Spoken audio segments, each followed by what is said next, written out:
यदि आपके घर में शिक्षा है तो जीवन में सब कुछ होगा। सरकार सड़कें, अस्पताल और स्कूल बना सकती है, लेकिन आपके घर को उज्जवल केवल आपकी संतानों की शिक्षा ही बना सकती है। प्रधानमंत्री नरेंद्र मोदी के इस विचार के साथ आज हम उस विषय पर बात करने जा रहे हैं जो भारत को विकसित राष्ट्र बनाने की नींव है, शिक्षा। मोदी सरकार 3.0 के एक वर्ष पूरे होने पर यह ज़रूरी है कि हम समझें कि बीते साल में शिक्षा के क्षेत्र में हमारी क्या रफ्तार रही और आगे क्या चुनौतियां हैं और उनसे निपटने के लिए क्या रास्ते हैं। आज भारत 4 ट्रिलियन इकॉनमी वाला देश बन चुका है। हम दुनिया में चौथी बड़ी अर्थव्यवस्था हैं, लेकिन क्या ये आर्थिक उपलब्धि सिर्फ बुनियादी ढांचे या निवेश से मिली, या इनके साथ उस मानव संसाधन से ये संभव भी हो पाया जो एजुकेटेड है, ट्रेंड है और इनोवेशंस के लिए प्रेरित है। तो आज बात देश की शिक्षा प्रणाली पर, जो सिर्फ किताबों और नंबरों तक सीमित ना रहे। ऐसी शिक्षा जिससे ना सिर्फ छात्र का बल्कि देश का सर्वांगीण विकास हो, यानी एम्प्लॉयमेंट, इनोवेशंस के साथ बच्चों के चरित्र निर्माण का माध्यम भी बने और उन्हें ग्लोबल कंपटीशन के लिए भी तैयार करे। नेशनल एजुकेशन पॉलिसी 2020 क्या पढ़ें से आगे बढ़कर कैसे सोचें की ओर ले जाने की बात कहती है। वैसे ऑपरेशन सिंदूर की कामयाबी ने ना सिर्फ हमारी रक्षा नीति को मजबूत किया है, बल्कि हमने दुनिया को बता दिया कि स्वदेशी तकनीक, कौशल विकास और राष्ट्रीय गर्व हमारे देश का हिस्सा हैं और इसका आधार भी हमारी शिक्षा प्रणाली है। आज विस्तार से बात करने के लिए भारत सरकार के शिक्षा मंत्री माननीय धर्मेंद्र प्रधान जी हमारे साथ हैं। स्वागत है आपका सर एनडीटीवी के इस इलेक्शन कॉन्क्लेव में, एजुकेशन कॉन्क्लेव में, माफ़ कीजिएगा। एक साल पूरा मोदी सरकार 3.0, फिर परचम लहराया है ऑपरेशन सिंदूर का, और फिर 4 ट्रिलियन इकॉनमी। शिक्षा के क्षेत्र में भारत सरकार के पिछले एक साल में क्या हासिल रहे? धन्यवाद सिकता जी। आपने प्रधानमंत्री नरेंद्र मोदी जी की नेतृत्व की सरकार की तीसरी पारी की सरकार की जब पहला साल पूरा हुआ और 11 साल की कंप्लीशन के अवसर पे एक प्रमुख विषय पे आपने आपकी एजेंडा में लाने के लिए मैं आपको धन्यवाद देता हूँ। शिक्षा को आपने प्रायोरिटाइज किया, मैं आपको धन्यवाद देता हूँ। सिकता जी, हमारी देश की मूल कैपेसिटी, मूल पूंजी भारत की शिक्षा प्रणाली है, भारत की ज्ञान परंपरा है। भारत की नई पीढ़ी के अंदर जब जब भी युवा पीढ़ी रहा है, वो उसकी सबसे आकर्षण की केंद्र शिक्षा रहा है।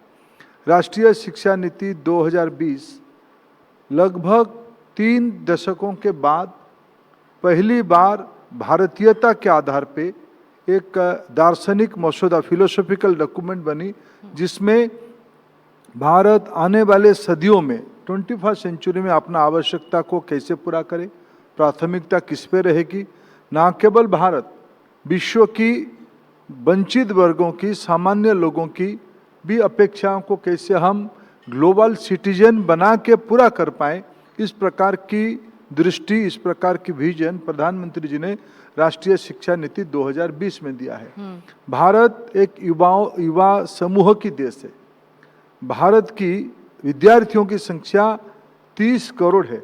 25 करोड़ बच्चे स्कूल में हैं, 4 करोड़ बच्चे हायर एजुकेशन में हैं, लगभग 1 करोड़ बच्चे स्किल डेवलपमेंट और अदर कैपेसिटी बिल्डिंग इकोसिस्टम पे है। ये 30 करोड़ विद्यार्थी जिनकी आयु 5 से लेके 22-23 साल तक है, इनके ऊपर कोई भी, हम अगर विकसित भारत की सपना दिखते हैं, विकसित भारत की परिकल्पना पे आगे बढ़ते हैं, उसका पहला शर्त है हमारी शिक्षा को मजबूती करना। शिक्षा को मैं अगर 2-3 शब्दों में कहूँ, एनईपी ने क्या क्या परामर्श दिया है। शिक्षा को जड़ से मजबूत रखना, रूटेड करना और भविष्य की लंबी छलांग के लिए तैयार करना, फ्यूचरिस्टिक बनाना। आज जिस प्रकार की जॉब की नेचर बनी है, जिस प्रकार की कामकाज की तरीके बनी है, टेक्नोलॉजी इतने डिसरप्टिव तरीके से समाज जीवन को, व्यक्ति जीवन को प्रभावित करती है, उससे सबसे ज़्यादा कोई प्रभावित होता है और उसकी कोई कैटलिस्ट भी बन सकता है, वो है स्टूडेंट्स। इसीलिए इस ever changing, ever evolutionary sector को ये 2 चुनौती के साथ, रूटेड एंड फ्यूचरिस्टिक, ये एक प्रमुख दायित्व है। एनईपी का एक प्रमुख रिकमेंडेशन है। इसी काम को हम लोग धीरे धीरे पिछले 11 साल में सिस्टमेटिक तरीके से नीचे लाया गया और अभी उसकी फ्रूट्स, उसकी अच्छा स्वरूप धीरे धीरे उसकी असर आने लगा है। आपके बगल में ये जादुई पिटारा भी है, इसको भी हम खोलेंगे आखिर में। ये भी आपकी एक उपलब्धि रही। लेकिन जब आपने पिछले साल कामकाज संभाला एक बार फिर शिक्षा मंत्रालय का, तो चुनौतियां बड़ी थी। नीट परीक्षा की गड़बड़ी एक बड़ी चुनौती थी, जिससे देश भर के जो अभिभावक हैं और जो छात्र हैं वो बहुत परेशान थे। आज एक साल बाद आप उनको इस मंच से किस तरह का आश्वासन देंगे और क्या आश्वस्त आप कर सकते हैं? देखिए, अभी इस साल सफलता के साथ जेई का मेन एंट्रेंस एग्जामिनेशन, नीट की एग्जामिनेशन, अभी CUET की एग्जामिनेशन लगभग समाप्ति की ओर बढ़ रहा है। देखिए, पिछले बार कुछ चुनौतियां आई थी, उसको सारे चुनौतियों को एक प्रमुख शिक्षाविद के नेतृत्व में, प्रशासक के नेतृत्व में, राधाकृष्णन जी के नेतृत्व में कमेटी बना के कुछ उनकी रिकमेंडेशंस को सामने लाया गया। सारा चीज़ों को अमल कर SOP स्पष्टता के साथ बनाई गई। गड़बड़ी जीरो हो, zero tolerance to any kind of malpractices, any kind of mismanagement, इसकी एक प्राथमिकता लाया गया। उसके कारण इस बार निर्भुल तरीके से परीक्षा हो पाई है। हमारी देश में लाखों की संख्या में विद्यार्थी परीक्षा देते हैं। जेई में लगभग 12 लाख विद्यार्थी परीक्षा देते हैं। नीट में इस बार 22 लाख विद्यार्थी परीक्षा दिए हैं। CUET में भी ऐसे 15 लाख तक विद्यार्थी परीक्षा देते हैं। जब इतने बड़े देश में इतने सारे विद्यार्थी परीक्षा देते हैं, कभी कभी उसमें से कुछ चैलेंजेस आता है, लेकिन धीरे धीरे उस पुराने अनुभव को लेते हुए इस बार तो हमने सबके सहयोग से, विशेष करके इस बार मैं सभी प्रदेश सरकारों को धन्यवाद दूंगा, सभी हमारे डिस्ट्रिक्ट मजिस्ट्रेट और SP और कई सारे अन्य अधिकारी मिलके इस बार की नीट एग्जामिनेशन को एकदम सीमलेसली उसको समाप्त किया है। जब देश तय करता है हमको व्यवस्था को ठीक करना है, हमने इस बार उसको करके दिखाया। ऐसा NTA की भूमिका को लेकर भी, विश्वसनीयता को लेकर भी तमाम सवाल तब उठे थे। इस वक्त किस तरह का भूल सुधार नेशनल टेस्टिंग एजेंसी ने किया है? देखो, NTA की परिकल्पना सुप्रीम कोर्ट ने जब दिया, और एक दुविधा सदैव रहती है कि एक परमानेंट इंस्टीट्यूशन बनाना है या एक परमानेंट पॉलिसी के माध्यम से, एक बदलते हुए व्यक्तियों के माध्यम से उसको परीक्षा कराना। अगर हम एक इंस्टीट्यूशन में ज़्यादा लोग स्थायी रखेंगे, साथ गड़बड़ियों की, रेलवे रिक्रूटमेंट बोर्ड को आखिर क्यों बदलना पड़ा था? कोई व्यक्ति निरंतर एक जगह पे बैठ के परीक्षा करवाएगा तो माल प्रैक्टिसेस की संभावनाएं बढ़ जाती है। आज की टेक्नोलॉजी के ज़माने में उसमें कैसे और पारदर्शिता लाया जाए, NTA के बारे में प्रारंभिक दिनों में जो कमियां ध्यान में आई थी, इस बार जब हमने NTA को काम पे लगाया, NTA को मजबूत किया गया। NTA में मैं अगर एक ही आपको उदाहरण दूं, NTA के एक सीनियर माने एग्जीक्यूटिव, चीफ एग्जीक्यूटिव, पहले एक जॉइंट सेक्रेटरी, एडिशनल सेक्रेटरी स्तर के अधिकारी होते हैं। इस बार इनको हमने एक सेक्रेटरी स्तर की व्यक्ति को, खरोला जी एक अच्छे प्रशासक है, उनको हमने दायित्व दिया है। NTA एक इंस्टीट्यूशन है, NTA को धीरे धीरे इवॉल्व और करने में, उसको सुधारने का कोई असुविधा नहीं है। इस बार हमने किया भी है। बिल्कुल। तो आगे बढ़कर जो अगला बड़ा मुद्दा जिसको लेकर आपके राजनीतिक विरोधी तमाम सवाल भी उठाते रहे, NEP में जो 3 भाषा का जो प्रावधान था, उसको लेकर आप लगता है तमिलनाडु सरकार को, पश्चिम बंगाल में, केरल में लोगों को मना नहीं पाए क्या? अब तो स्टालिन जी सुप्रीम कोर्ट आने का मन बना चुके हैं और वो सुप्रीम कोर्ट में हैं, तो ऐसे में क्या दुविधा रही इन राज्यों की? देखो, 3 राज्य एक राजनीतिक कारण से एक पोजीशनिंग किए हैं। मैं बिल्कुल स्पष्टता के साथ कह रहा हूं, जिम्मेवारी के साथ कह रहा हूं, तीनों की विरोध के कारण अलग अलग है। तमिलनाडु के कुछ कारण है, केरला के कुछ कारण है और बंगाल के कुछ कारण अलग है। तमिलनाडु के बारे में अब कहे, मैं पिछले बार जब संसद चल रही थी, मैंने तथ्य संसद के सामने रखा। जो लोग तथाकथित 3 लैंग्वेज फार्मूला को विरोध करते हैं और हिंदी इम्पोजिशन हो जाएगा ऐसे डर पैदा करवाते हैं, उनको मैंने पॉलिसी के बारे में स्पष्टता दिया है। NEP कहीं नहीं कहा है कि हिंदी ही भाषा होगी। प्राथमिक अवस्था में क्लास 1 and 2 और 3, 4, 5 इन्हीं फाउंडेशन और प्रिपरेटरी फेज पे बच्चा, लड़की या लड़का अपने मातृभाषा में ही पढ़ाई करे, फिर उसी समय में R2 पढ़ेगा, उसकी चॉइस पे होगा, फिर जब 6 में आएगा वो तीसरी लैंग्वेज में आएगा। आंध्र प्रदेश की मुख्यमंत्री चंद्रबाबू जी ने स्पष्टता से कहा, मेरे राज्य के बच्चों को मैं 10 भाषा सिखाऊंगा। आदरणीय सुधा मूर्ति जी, इन्फोसिस के एक प्रमुख व्यक्ति, उन्होंने राज्यसभा में फ्लोर में कहा कि मैं 6 भाषा को जानता हूं। ज्यादा भाषा जानना कोई बुरी बात नहीं है, व्यक्ति की व्यक्तित्व और उसकी एम्प्लॉयबिलिटी की स्कोप बढ़ती है। तमिलनाडु की बात मैं फिर कहूंगा, तमिलनाडु में स्कूल्स में बच्चा तमिल पढ़ना चाहिए, हम भी वही कहते हैं, डिस्प्यूट नहीं है। हम कभी नहीं कहा कि कोई निर्दिष्ट भाषा को पढ़ो। अभी तमिलनाडु के स्कूल्स में इंग्लिश पढ़ाया जाता है, कोई प्रॉब्लम नहीं है। तमिलनाडु के स्कूल्स में तेलुगु पढ़ाया जाता है, उर्दू पढ़ाया जाता है, मलयालम पढ़ाया जाता है, कन्नड़ पढ़ाया जाता है, कुछ स्कूल में हिंदी भी पढ़ाया जाता है। तो आपत्ति किस विषय की है? किस आपकी सरकारी, तमिलनाडु सरकार की सरकारी स्कूलों की मैं आंकड़ा बताता हूं। और इस बार तो तमिलनाडु की बोर्ड में एक बिहार से जन्मी हुई हिंदी भाषाभाषी लड़की अव्वल नंबर रख के आई है। तमिल भाषा में सबसे सर्वाधिक नंबर रखी है। कुछ लोगों की एक राजनीतिक कुंठा है, उनकी कुछ सोशल पॉलिटिकल हेजिटेशन है, कुछ इमोटिव इशू को 60s की प्रोस्पेक्टिव कंडीशन अलग था, बैकग्राउंड अलग था। आज 2025 में वो बदल चुकी है। एनईपी कहीं नहीं कह रहा है कि कोई निर्दिष्ट भाषा को आप पढ़ने के लिए बाध्य हो। आप प्रारंभिक पहला भाषा आप मातृभाषा में पढ़ोगे। इस बार सीबीएसई ने अभी एक सर्कुलर दिया है अपने 30,000 स्कूल्स के लिए जी। सीबीएसई प्री स्कूल और क्लास 1 और 2 पे R1 में ही पढ़ाएगा, यानी वो मातृभाषा होगा। इसमें किसी की डिस्प्यूट है क्या? तमिलनाडु में तमिल में पढ़ाया जाएगा, आसाम में ओहमिया में पढ़ाया जाएगा, गुजरात में गुजराती में पढ़ाया जाएगा, उड़ीसा में उड़िया में पढ़ाया जाएगा, उत्तर प्रदेश में हिंदी में पढ़ाया जाएगा। स्टालिन जी तो कह रहे हैं कि केंद्र सरकार तमिलनाडु के लिए पैसा रोक रही है क्योंकि वो एनईपी ये 3 भाषा का प्रावधान लागू नहीं करना चाहते। इसलिए आपकी विरोध राजनीतिक है। आप तमिलनाडु के बच्चों को अपने अधिकार से वंचित करते हो। प्रशासन कोई धर्मशाला नहीं है, प्रशासन एक कायदे से चलता है, संविधान की व्यवस्था से चलती है। आप कहोगे हम सेंट्रल स्पॉन्सर स्कीम चलाएंगे लेकिन हम उसकी कंडीशंस को नहीं मानेंगे, ये तो कोई बात नहीं हुआ है। भारत सरकार ने कुछ शर्त रखा है कि भाई आप सेंट्रल स्पॉन्सर स्कीम चलाओगे तो उसकी मानक और शर्त ये रहेगा। राष्ट्रीय शिक्षा नीति आखिर आपके राज्य में, मैं तो आपको प्रमाण के साथ कहा, अभी केरला के शिक्षा मंत्री आए थे।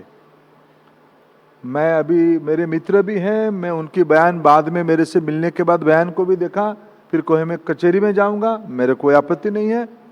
लेकिन उन्होंने मेरे को जो बता के गया वो और कुछ बात बता के गया। बंगाल, तो मैं आपके बंगाल की बात को इशारे सार्वजनिक रूप में कितना कहना चाहिए। बंगाल में हमने प्रधानमंत्री पोषण योजना में पैसा नहीं दे पा रहे, नहीं दे पा रहे हैं। भारत सरकार ने एक व्यवस्था किया है कि आपकी भारत सरकार की पैसा पर्टिकुलर स्कीम के वाइज में आप पीएमएफएस बनाओगे, एक पर्टिकुलर अकाउंट बनाओगे, उस अकाउंट में जाएगा। बंगाल में ये सीएजी ऑडिट करके कहा प्रधानमंत्री पोषण योजना की पैसा वो अपने पार्टी के कार्यकर्ताओं को रिलीफ में बांट दिए जी। अकाउंट्स दिखाए, वो जो रिलीफ की पैसा ट्रांसफर हुआ है, ट्रांसफर अकाउंट कहां से हुई है? पीएम पोषण से हुई है। पीएम पोषण बंगाल में गया है बच्चों को खाद्य देने के लिए। अगर आप उसको आपकी पार्टी बाजी में लगाओगे, कोई नेचुरल कैलामिटी नहीं हुई थी, आपकी पार्टी के अंदर 2 गुटों में झगड़ा हुई, ये गुट को आपको रिलीफ देना था, आपने इसे पैसा लगा दिया। क्या भारत सरकार की गाड़ी कमाई को, लोगों की गाड़ी कमाई को भारत सरकार जो आपको देता है, क्या आप आपकी मनमानी खर्चा करने के लिए देता है? आप शर्त नहीं मानोगे? हम तो कोई राजनीतिक विद्वेष नहीं रखते हैं। बहुत सारे नॉन बीजेपी स्टेट भी उसकी लाभार्थी है।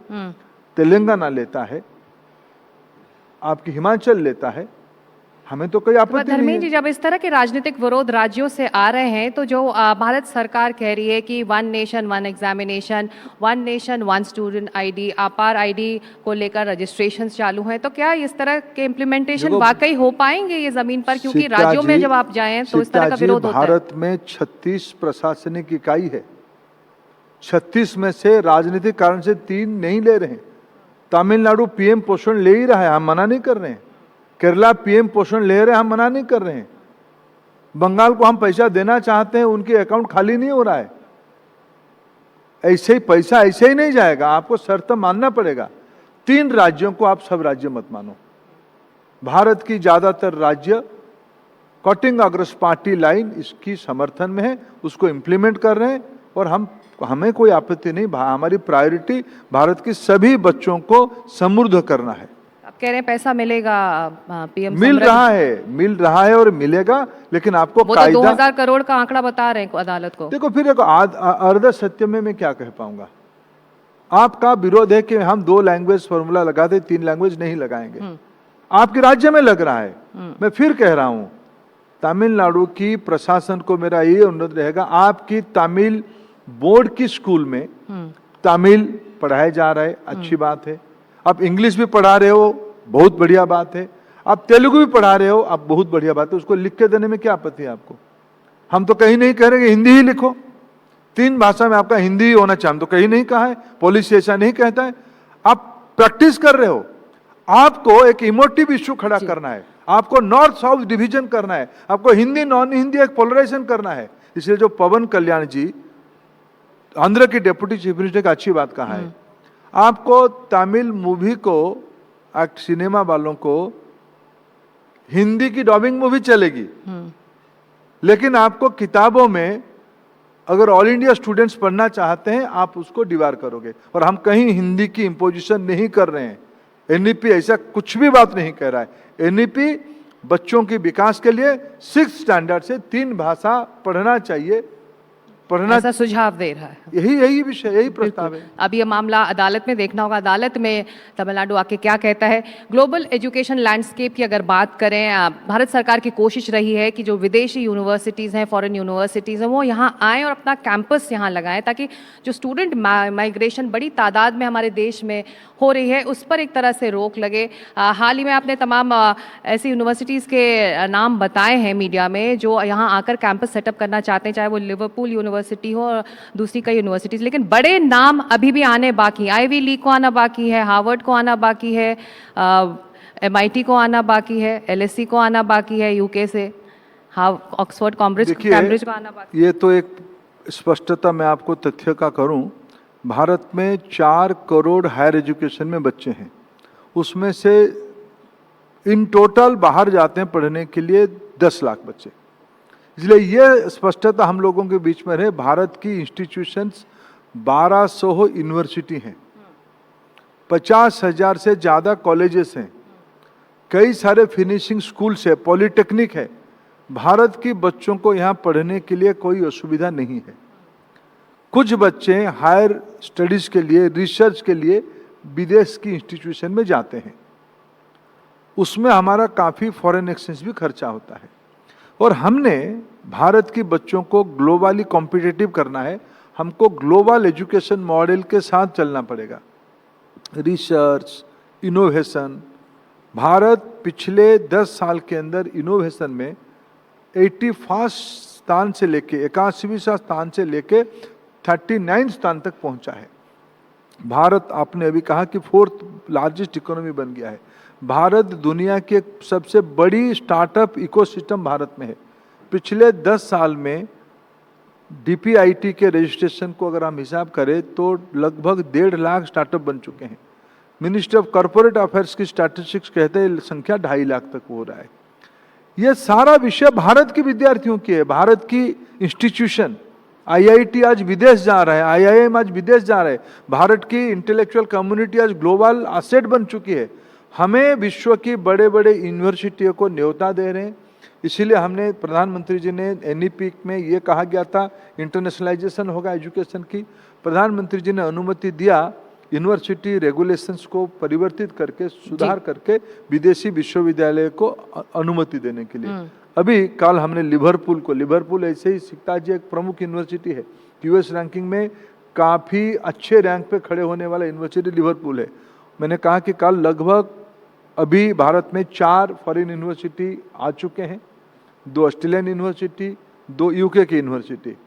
आने वाले दिनों में विश्व के अनेक देशों से लगभग 15 यूनिवर्सिटी भारत आ जाएंगे। ऐसे जिन ईवी लीग की जो ने आपने नाम लिया, लगभग सभी यूनिवर्सिटियों के साथ हमारी कोई ना कोई भारत की आईआईटी, कोई सेंट्रल यूनिवर्सिटी, कोई स्टेट यूनिवर्सिटी की एकेडमिक टाई अप है। हम भारत की बच्चों को एक ग्लोबल एक्सपोजर देना चाहते हैं, हमारी इकोनॉमिक कंडीशन पे ही हम देना चाहते हैं, और हम अपने देश में भी काफ़ी अच्छे प्राइवेट यूनिवर्सिटी भी आ चुके हैं।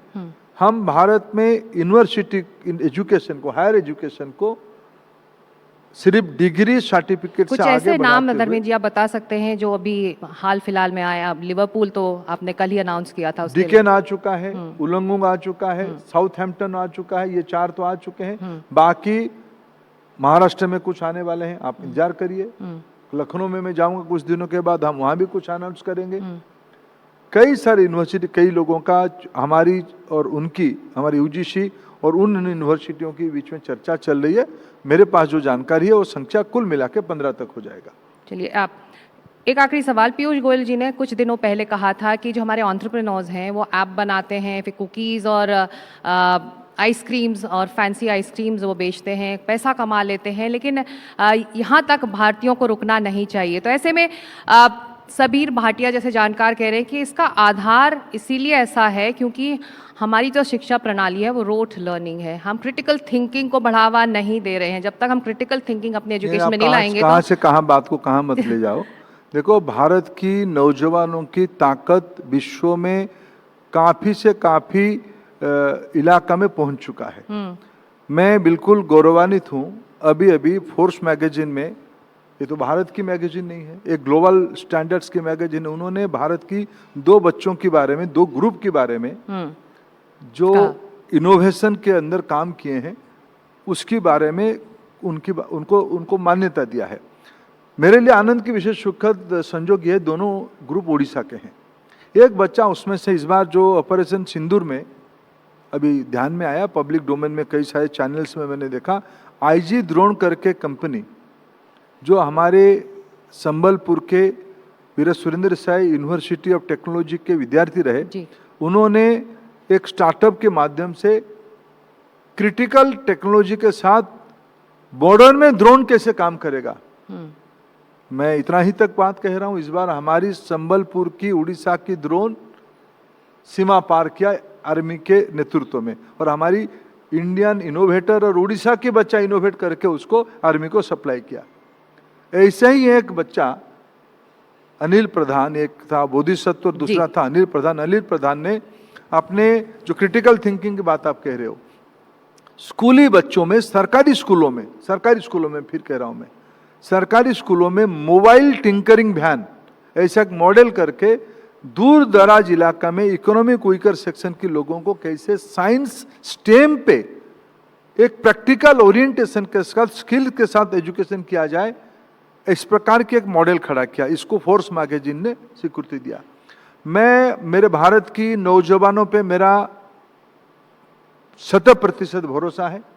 मैं अगर इसे भारत की कन्याकुमारी से कश्मीर तक, कच्छ से लेके मैं परशुराम कुंड मिजोरम नॉर्थ ईस्ट तक मैं अगर कल्पना करूं, मेरे सामने में हजारों ऐसे नौजवानों की प्रतिभा है जिन्होंने समाज जीवन की, सामाजिक अर्थनीतिक आवश्यकता की डीप टेक से लेके सर्विस इंडस्ट्री में पराकाष्ठा दिखाई। ये भारत की पूंजी है। ये पिछले 10 साल में मोदी जी के मार्गदर्शन में स्टार्टअप इंडिया की प्लेटफॉर्म पे हो पाई है। बिल्कुल, तो आप कह रहे हैं कि इस पर काम भी हो रहा है, क्योंकि आप इस मंच पर हैं तो एजुकेशन के अलावा, क्योंकि शुरुआत में मैंने इलेक्शन कॉन्क्लेव कह दिया था गलती से, लेकिन इलेक्शन अगर राजनीति से भी बात जोड़नी हो तो 2 मेरे छोटे छोटे सवाल है राजनीति से जुड़े हुए। इस मंच पर मैं आपसे पूछना चाहेंगे कास्ट सेंसस को लेकर जो तमाम आवाज़, तमाम विरोध उठ रहे थे, अब सब चुप हो चुके हैं, विरोधियों को चुप करा दिया आप लोगों ने। देखिए, कुछ लोगों को घड़ियाली आंसू बहाना उनकी एक राजनीतिक चतुराई है, उनकी दंभ और उनकी अज्ञानता की अहंकार उनकी वक्तव्य से पता चलता है। मैं सीधा सीधा बात कहता हूं, जिन्होंने कौन विरोध कर रहा था, किसको सबसे ज्यादा कष्ट हुई? राहुल गांधी जी को ज्यादा कष्ट हुई। इस देश की पब्लिक डोमेन में, सार्वजनिक मानस में ये विषय बहुत स्पष्टता के साथ है। सामाजिक न्याय के खिलाफ सबसे कोई खानदान सबसे ज्यादा मुखरता के साथ खड़ा रहा, वो है गांधी परिवार। बाबा साहेब आम्बेडकर को चुनाव में हराने की बात हो, संविधान सभा में प्रोएक्टिव और अफर्मेटिव एक्शन को विरोध करना हो, मुख्यमंत्रियों को चिट्ठी लिखना हो, काका कालेलकर कमीशन की रिपोर्ट को लंबे समय तक सार्वजनिक ना करना हो, मंडल कमीशन की आयोग की रिपोर्ट को सार्वजनिक ना करना हो, या मंडल कमीशन आयोग का रिपोर्ट पारित करते हुए लोकसभा में डिबेट हुआ, सबसे ज्यादा कोई मुखर विरोध किया था तो राहुल गांधी जी की पिता स्वर्गीय राजीव गांधी जी ने किया था। ये सामंतवादी लोगों को क्या लगता है कि हम ही देश है, ये भ्रम उनकी अभी लोगों ने तोड़ रहे, उस तंद्रा को लोगों ने बार बार चुनाव में हरा के उनकी तंद्रा को तोड़ रहे हैं। फिर भी सामंतवादी मनोवृत्ति अचानक नहीं जाता है। जो मानते हैं कि देश मेरे जागीर है, हमारी खानदान की संपत्ति है, इनको लोग देश की प्रजातंत्र जब बेनकाब करता है, उनको थोड़ा थोड़ा एक कष्ट होता है। वो पीड़ा के पीरियड में अनाप शनाप अनर्गल बात करते हैं। दूसरा सवाल, बीजेपी के अध्यक्ष पद के लिए नाम अनाउंस करने में देरी हो रही है। वो तो पार्टी को तय करना है, पार्टी सही समय में कर लेगी तय। आपका नाम भी तेजी से चल रहा है उसमें। जी देखो, मैं तो मेरे पार्टी का छोटा सा कार्यकर्ता हूँ। पार्टी में जिसको भी कोई दायित्व देगा वो सब वो काम कर लेंगे। हमारी पार्टी की सारी इस प्रकार की संगठनात्मक निर्णय टीवी स्टूडियो में थोड़ी ना होती है सीखता है। जो तो पार्टी की नेतृत्व अपने सही समय पे सही स्थान पे कर लेता है। जिम्मेदारी मिली आपको तो? देखो, मैं पार्टी की सामान्य कार्यकर्ता हूँ। चलिए, आखिर में दो छोटे से सवाल जो छात्रों की परेशानी को खत्म करें। उसका छोटा छोटा जवाब आपसे चाहूँगी। 10वीं का जो बोर्ड है, 10th बोर्ड्स हैं, वो एक बार नहीं 2 बार, इससे छात्रों का कैसे हित होगा? उसका क्या जवाब देंगे आप? इसीलिए उसको एनईपी ने रेकमेंड किया गया था और इस साल हम 25-26 में 10th में सीबीएसई पहली बार 2 बार अवसर देगा बच्चों को परीक्षा देने के लिए। देखो, जेई मेन में हमने 2 बार मौका देते हैं और ये कहते हैं कि जिसमें आपका सर्वाधिक नंबर आएगा वही आप उसको ऑप्ट कर पाओगे। बच्चे कई प्रकार की प्रेशर, परीक्षा को बच्चे अभी भी थोड़ा डरते हैं, इसीलिए प्रधानमंत्री जी खुद आके परीक्षा के सेशन में बच्चों से गपशप करते, परीक्षा पे चर्चा को माध्यम से। बच्चों को 2 ऑप्शन दिया जाएगा, 2 बार आप परीक्षा दे सकते हो, क्योंकि परीक्षा को मैं मानता हूं उसी समय में बच्चे की मानसिकता जैसा है, पूरा जिंदगी भर पढ़ाई किया है, परीक्षा की आखिर क्षण तक पढ़ाई किया है, उस समय में कोई एक इश्यू आ गया कि शायद वो डिस्ट्रैक्ट हो गया, उस पेपर अच्छा नहीं हो पाया, उसकी जिंदगी के अवसर को हमें खोने नहीं देना चाहिए, उसको और एक अवसर देना चाहिए। इसलिए राइटली हमारी थिंकर्स ने, हमारी जो एजुकेशनिस्ट ने इसको सोचा, इसकी जैसे हम जेई मेन में देते हैं, इसमें भी हम 2-2 ऑप्शन दे दे 10th और 12th में। इस बार पहली बार हमने 10th में जब 2 बार का ऑप्शन देंगे, मेरे पास जो इतना फीडबैक है देश के बच्चे उसमें से खुश हैं। तो प्रेशर जो रहेगा, स्ट्रेस जो रहेगा स्टूडेंट्स का घटेगा। इस 2 बार मौका मिलेगा 10th बोर्ड्स के लिए। वैसे हाल के दिनों में जो क्लास 7 की जो हिस्ट्री बुक्स हैं, खासतौर से उसमें जो इतिहास के करिकुलम में फेरबदल हुआ, उसको लेकर भी चिंताएं थी, उसका क्या जवाब इस वक्त? शिक्षा जी, आप कई पुरानी बातों पे, गंगा जी में पानी बहुत बह चुका है।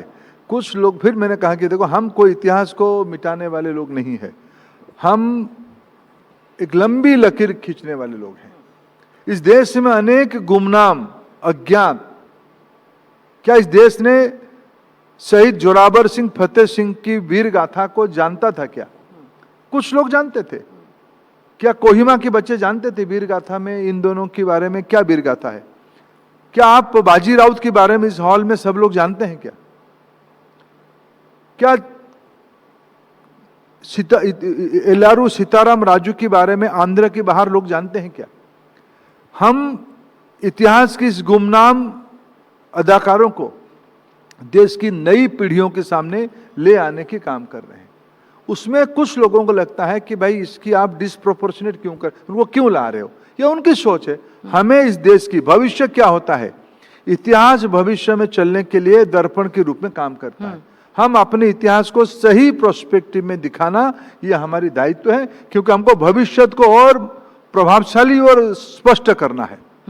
बिल्कुल। और आप कह रहे हैं कि आगे देखें तो ऑपरेशन सिंदूर राजस्थान सरकार ने अपने पाठ्यक्रम में शामिल किया है, उत्तराखंड में भी कुछ ऐसे फैसले हो रहे हैं, दिल्ली की सरकार इस पर काम कर रही है, मध्य प्रदेश में ऐसी मांग उठ रही है। तो एनसीईआरटी की किताब में ऑपरेशन सिंदूर एक पार्ट होगा, एक लेसन होगा। देखिए, देश की गौरव, देश की पराक्रम, देश की शक्ति बढ़ाने के लिए जो जो विषय में हमारी श्रद्धा है वो सारे बच्चों के अंदर आनी चाहिए।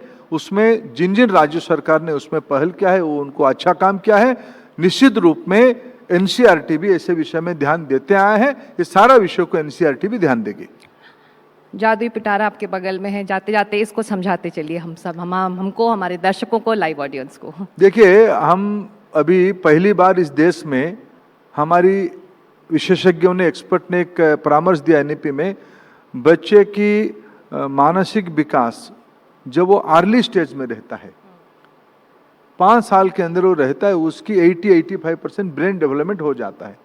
इसीलिए हमारे देश में व्यवस्था क्या थी, न्यूट्रिशन को महत्व देते हुए आंगनबाड़ी की व्यवस्था था। संपन्न लोग अपने बच्चों को प्ले स्कूल में भेजते थे। प्री स्कूल की फाउंडेशनल लिटरेसी और न्यूमरेसी के लिए ईसीसी में प्री स्कूल की कल्पना थी। भारत सरकार पहली बार ये पॉलिसी लाया, एज 3 से बाल बाटिका 1, 4 में 2, एज 5 में बाल बाटिका 3, बाल बाटिका 1, 2, 3, यानी आप उसको केजी 1, 2, 3 भी पुराने तरीके से कह सकते हो। ये 3 एज ग्रुप में बच्चों को कोई पढ़ाई का बोझ ना देते हुए उनको songs, drama, story telling, dance, ये सारे में जादू, ये सारे में उनकी एफएलएन कैपेसिटी बढ़े, वो शब्द संयोजना में आए, वो न्यूमरोलॉजी को पहचाने, मैथमेटिक्स की प्राइमरी चीज़ों में घुसे, गिनती करना उनको आए, ये सब उनको खेल खेल में सिखाने की व्यवस्था जो है, इसको एनईपी ने कहा है ये बच्चों के लिए, बच्चों को जादू के प्रति आकर्षण रहता है, इसीलिए बच्चों के लिए पढ़ाई को बोझ ना मानते हुए खेल मानना, इसीलिए उसको जादू की पिटारा कहा गया है। इसीलिए जादू का पिटारा। बहुत शुक्रिया, आपने हमारे लिए वक्त निकाला इस कॉन्क्लेव से, आप जुड़े, धन्यवाद। धर्मा, बहुत शुक्रिया।